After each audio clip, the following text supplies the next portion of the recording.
So welcome back friends, how you all? I hope you all well at this time. Guys आज का video होने वाला है एक नए इंटरेस्टिंग टॉपिक के ऊपर और टॉपिक है एक नया एनएफओ विद मोतीलाल ओसवाल। मोतीलाल ओसवाल अपना एक नया एनएफओ के साथ मार्केट में एंट्री ले चुका है जिसमें अगर हम पोटेंशियल और अगर डिमांड की बात करें तो आई थिंक डिमांड पोटेंशियल यहाँ पर बहुत अच्छा खासा देखा जा सकता है because whatever amount we are investing in this fund आपका अमाउंट फाइनेंस सेक्टर में इन्वेस्टमेंट हो रहा है। एंड इंडिया में अगर आप इस टाइम पे फाइनेंस सेक्टर देखोगे तो बहुत तेजी में ग्रो हो रहा है। ऐसी बहुत सारी कंपनीज निकल कर आ रही हैं जिनके अगर आप इंडिविजुअली अगर स्टॉक के रिटर्न्स अगर चेक करेंगे you will find the best return in that stocks. Recently Motilal Oswal अभी फाइनेंस सेक्टर के एक नए फंड में अभी एंट्री ले चुका है। अभी फंड किस टाइप से काम करने वाला है, कितना यहाँ पोटेंशियल है, आपको भी अप्लाई करना भी चाहिए कि नहीं करना चाहिए और करने जा रहे हैं तो किन चीजों को ध्यान रखना बहुत जरूरी है before the going for this fund. तो बने रहिए इस वीडियो में स्टार्टिंग से लेकर एंड तक ताकि पूरा इन्फॉर्मेशन प्रॉपर तरीके से आपको मिल सके, ताकि जब भी आप इन्वेस्टमेंट करने जाएं इस फंड में तो कोई भी इसके रिगार्डिंग डाउट इंक्वेरी माइंड में आपके ना हो and you can make your good decision in this investment. Channel पे नए हैं तो please try to subscribe this channel. अगर वीडियो पसंद आती है तो इसे लाइक करें और इसे आगे शेयर करें। सबसे पहले अगर हम समझें अपने फंड को पीपीटी के माध्यम से तो फंड का नाम होने वाला है Motilal Oswal Nifty capital market index fund. अब इसमें एक चीज बड़ी कॉमन है, ये एक इंडेक्स फंड है, ये आपके लिए एक प्लस पॉइंट है इन टर्म्स ऑफ ग्रोथ क्योंकि यहाँ पैसा आपका पैसिवली मैनेज किया जाएगा तो ग्रोथ पोटेंशियल यहाँ पर काफी अच्छा खासा देखा जा सकता है।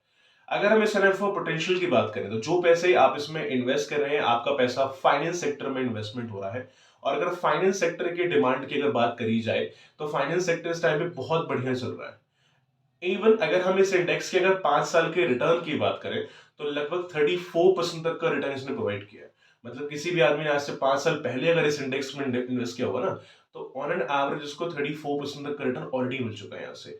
वहीं अगर हम इनके मान लो 1 साल के रिटर्न की बात करें तो लगभग लगभग इनका 1 साल का रिटर्न 96% का आ चुका है। वाह, मतलब ऑलमोस्ट 100% का रिटर्न, थोड़े बहुत रिटर्न कम है 100 के मुकाबले में। तो इस इंडेक्स में रिटर्न वाकई में बहुत बढ़िया दिया। इवन जब मैं वीडियो बनाने जा रहा था, जब मैं प्रेजेंटेशन क्रिएट कर रहा था, मुझे लगा कि यार ये फंड तो बहुत अच्छा है, इस टाइम पे इनके रिटर्न भी अच्छे हैं। I was thinking for my self कि आई थिंक मुझे इसमें जाना चाहिए, मुझे सारी चीजें बेटर लग रही है, इंडेक्स फंड है, रिटर्न भी अच्छा है।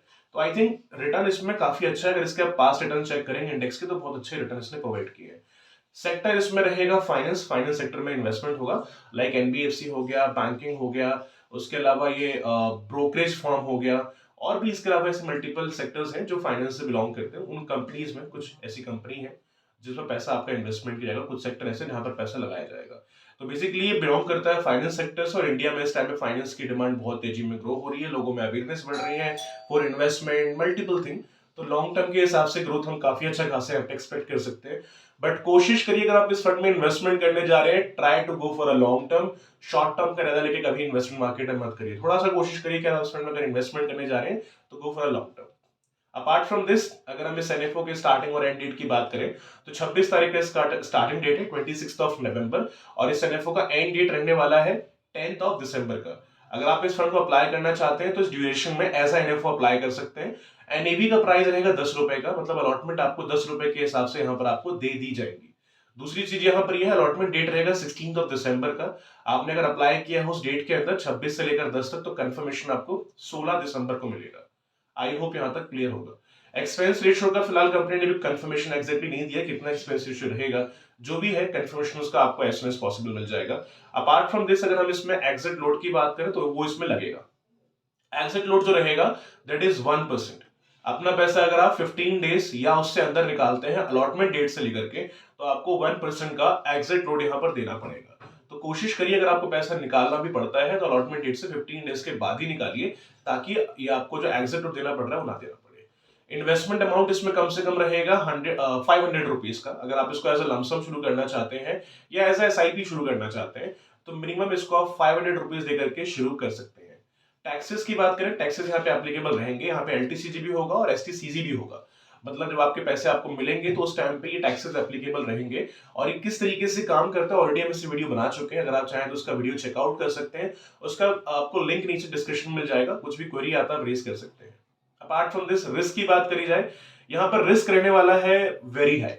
तो before the going for this fund आप ये भी अंडरस्टैंड करो कि ये फंड आप परचेज करने जा रहे हैं, जितना यहाँ पर रिस्क अवेलेबल है उतना आप ले सकते हैं कि नहीं ले सकते हैं तो ही आगे बढ़ने का डिसीजन लीजिएगा क्योंकि रिस्क यहाँ वेरी हाई है। Apart from this we should apply this NF और नॉट। अब ये सवाल आता है, देखिए मेरा सिंपल सा आपसे ये सलाह है कि before the going for this fund, मैं हर वीडियोस में ये चीज लास्ट में कहता हूँ कि अपना एक छोटा सा पोर्टफोलियो बनाइए। जो आपकी इनकम है उसमें से कितना आप सेविंग करते हैं, कितने आपके खर्चे हैं, खर्चे का कितना बचा रहे हैं, उस खर्चे में से कोशिश करो 50% आपके पास लिक्विड रहे, 50% अमाउंट को इन्वेस्ट करिए और 50% को भी एक फंड में इन्वेस्ट मत करिए। थोड़ा सा आपका फ्यूचर नीड्स अलग हो सकता है, मैं आपको चीजें गाइड नहीं कर पाऊंगा कि आपके लिए फंड अच्छा है कि नहीं है, क्योंकि हो सकता है कि आपकी नीड्स, आपका रिस्किंग कैपेसिटी, आपकी रिक्वायरमेंट फ्यूचर की कुछ और हो। तो ये डिसाइड आपको करना पड़ेगा कि जो फंड अभी आप देख रहे हैं ये आपके लिए बेनिफिशियल है कि नहीं है, सही लगता है। After understanding all the terms and condition अगर आप इसमें जानना चाहें, that is totally your call. फिर भी कुछ अगर सवाल आता है रिगार्डिंग दिस, अपना क्वेश्चन आप रेज कर सकते हैं कमेंट में। I try to give the answer as soon as possible. बाकी मुझे फंड ठीक लग रहा है, लॉन्ग टर्म के हिसाब से प्लानिंग करें तो ग्रोथ के चांसेस काफी अच्छे खासे देखे जा सकते हैं, क्योंकि इस इंडेक्स के पास के रिटर्न भी बहुत बढ़िया रहे हैं। बट डिसीजन भी, और एक बार आप अपने से चेक करिए, कुछ क्वेरी आता है क्वेश्चन रेज कर सकते हैं।